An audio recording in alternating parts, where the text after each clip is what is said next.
Well, hi there. We made it to long-term memory. Woohoo! Long-term memory is really at the core of cognitive psychology. We're not at the fringes anymore, folks. We are deep in the trenches. So, long-term memory. When you store information for a very, very long time. I've got to tell you, because long-term memory is at the core of cognitive psychology, we're going to be talking about it for 3 weeks, 6 different units, okay? So we're really in the thick of it now.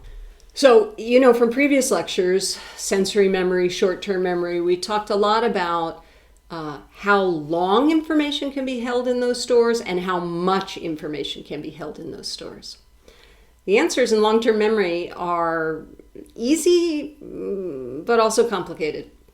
How long can you hold information in long-term memory? As far as we know, for your whole life. Actually, it's a big debate whether we actually ever lose information from long-term memory, or does it get in there somewhere and we just can't find it?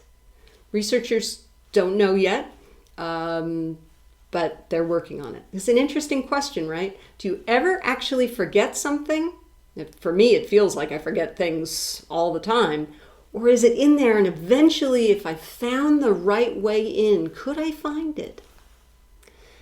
Then the question of how much information can you hold in long-term memory? Well, don't really know, but nobody has ever come across a person who says, my long-term memory's full. I can't remember another thing, right? Even really smart people. Let's pick Albert Einstein. As far as we know, even though that man's brain was filled with tremendous information, he never got to the point where he said, oh, long-term memory's full. I guess I'm going to go hang out on the beach. So as far as we know, long-term memory can hold a whole lot of information, maybe an infinite amount, and maybe for as long as you live. Kind of amazing.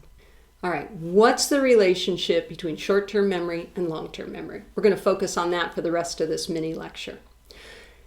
To get information from short-term memory into long-term memory, you have to work with that information in some way. Either you have to rehearse it over and over again, or better yet, you need to find a way to make that information meaningful. Without meaning, it's not going to go into long-term memory. It's certainly not going to consolidate in there. Okay, how do psychologists measure long-term memory? Well, you're students, you've been in a lot of exams, you'll know this. One is recall measures. If I ask you to write an essay or to complete the sentence, the capital of Egypt is blank, or if I ask you to look at your yearbook and to name the people in your yearbook, that's recall. You have to effortfully go in and find that information and pull it out, right? Recognition doesn't require that. Recognition just requires you to recognize presented information as information that you've seen before, right? So if I give you a multiple choice test, that's a recognition test. If I give you the names of the people in your yearbook, I could ask you, is this Susie or Maria or Alicia? Right? Recognition.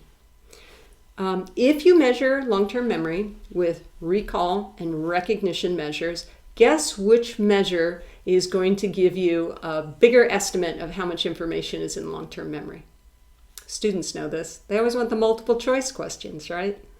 Because that's a recognition measure. Recognition measures give higher estimates of memory than recall. All right, remember this serial position effect curve? It turns out that each side of that curve, remember the cereal bowl? Each side of that cereal bowl actually seems to depend on a different memory system.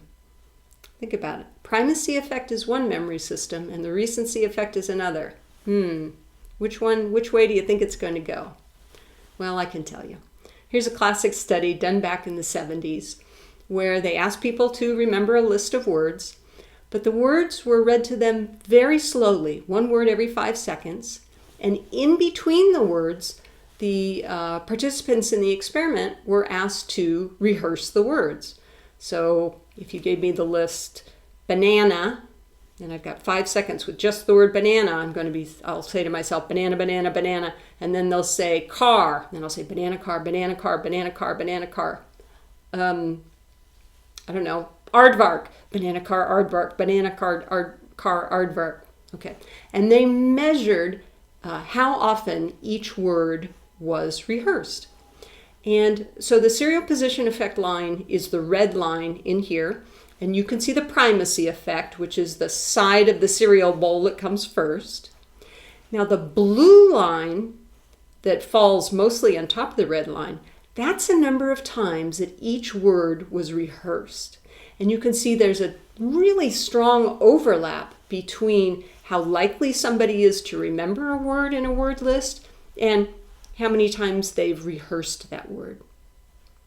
So researchers have concluded that the primacy effect reflects long-term memory, that the information in the primacy part of it, the first wall of that cereal bowl reflects rehearsal and then getting the information into long-term memory, right? Because to get information from short-term memory into long-term memory, you have to work with it some way.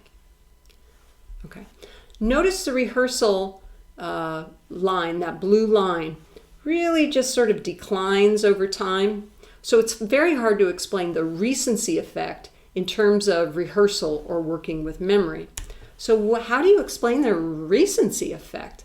Well, here's a study where they asked people to remember a group of words, a list of words, and there were two groups. One group heard the list of words and then were asked to repeat it immediately after the last word had been stated.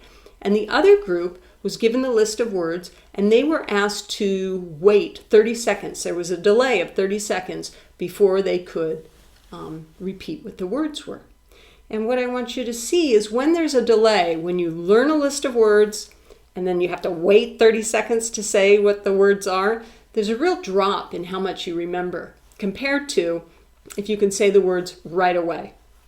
So the recency effect has got to be about short-term memory, because if you put a delay in there at all, the recency effect goes away. And remember, I said long-term memory doesn't seem to have any time limits as far as we know. So time doesn't matter, then it's long-term memory. If timing matters, short-term memory. So this is the evidence that the recency effect comes from short-term memory. So the primacy effect is long-term memory. The recency effect is short-term memory. That's it for this mini lecture. Come back and we'll talk about the importance of meaning in memory.